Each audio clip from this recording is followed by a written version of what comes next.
And this is Phyllis. She was also a welder. Tell us the whole story, Phyllis. We got plenty of time. Okay, my name is Phyllis Gould. I was one of the first group of women welders hired at Kaiser.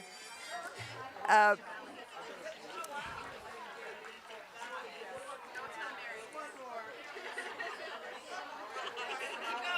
okay, when I went to the hiring hall, they wouldn't hire me until the Boilermakers Union admitted women. So I went back over and over, and finally in July of 1942, the Boilermakers Union said okay. And Kaiser had already hired 6 of us and had us on hold. Then they hired a chaperone to bring us out to the job. And they started us at prefab, which was their smallest installation, where the deck houses were being built. And they didn't know how the men would react to see women on their territory.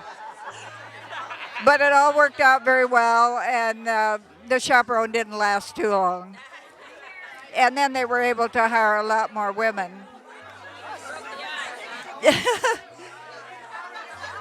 So what? I worked on the deck houses, welding the deck houses. Yeah. And my husband, previous to that, my husband had decided that he wanted to be a welder in the shipyard. So he went to school and then got a job.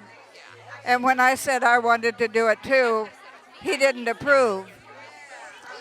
The fact that I had a small baby, I didn't know if I could either, but eventually I decided I wanted to do it and went to 2 weeks school and then finally got hired. In the process of it, I became a journeyman welder and eventually a Navy certified welder.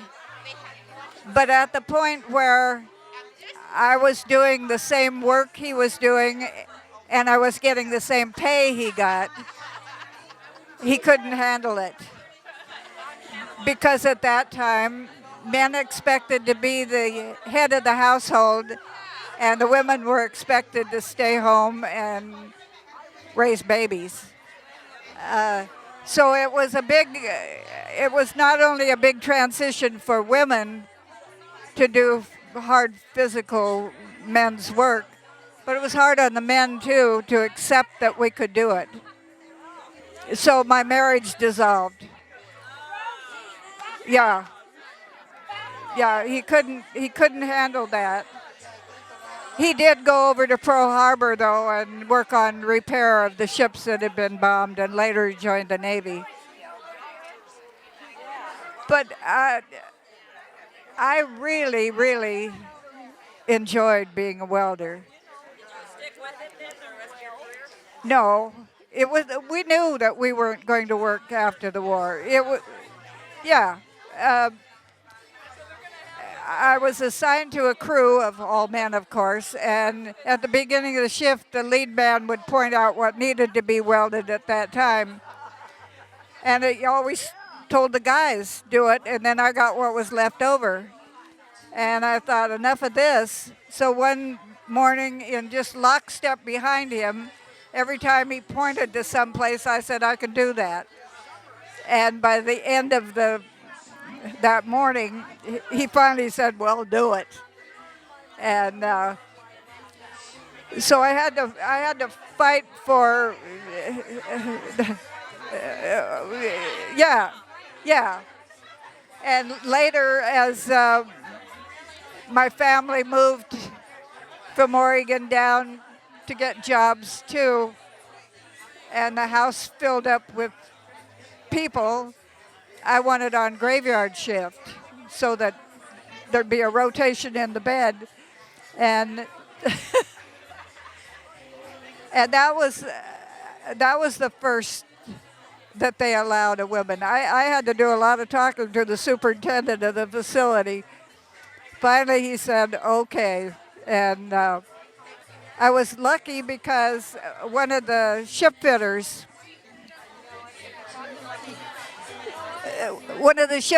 was a big, tall young man, and he told everybody I was his sister to leave me alone. So nobody hassled me. Yeah, that was good. And I guess I got kind of be a prima donna.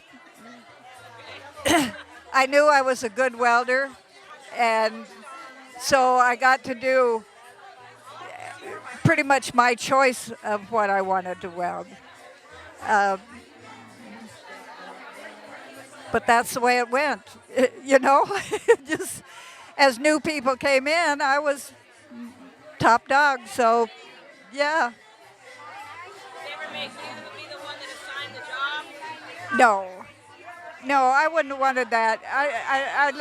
I loved to watch that arc. It was like magic, just to make it perfect. And actually, I wore glasses before I became a welder, and it strengthened my eyes to the point I didn't need them for years after. Yeah, that's weird, but that's the way it happened.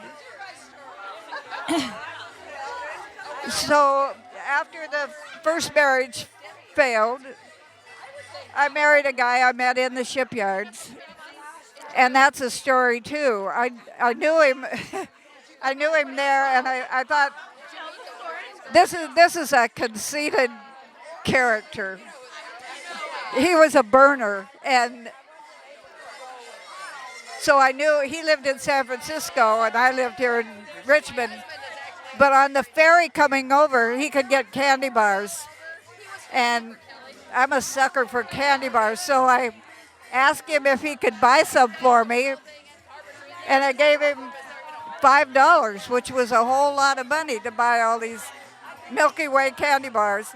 Well, he didn't do it, and every night he'd come to work, and I'd say, did you bring them? And no, he forgot.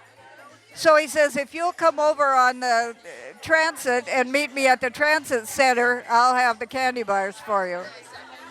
So I get over there, and here he is. He's dressed in an overcoat and a white scarf, and he calls a cab to go 2 blocks to a Chinese bar.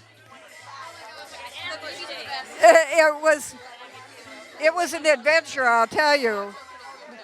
We went to the Sinaloa, which was a Mexican restaurant, and had dinner. Then we went to some place and saw fan dancers. And by that time, I couldn't get back across the bay.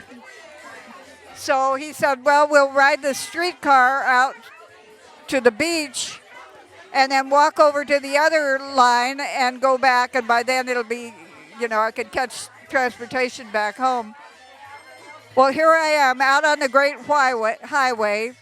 It isn't even daylight yet, and the wind is blowing, and I've just got a light coat on.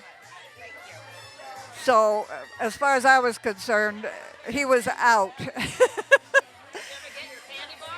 No, never did. And he was so persistent, he just finally wore me down. And so we were married and had 4 kids. That's awesome, right? Yeah. So since then, I've done various things. But I think my biggest accomplishment is writing the letter to Vice President Biden that got us invited to the White House. Oh, you did that, huh? I did that. So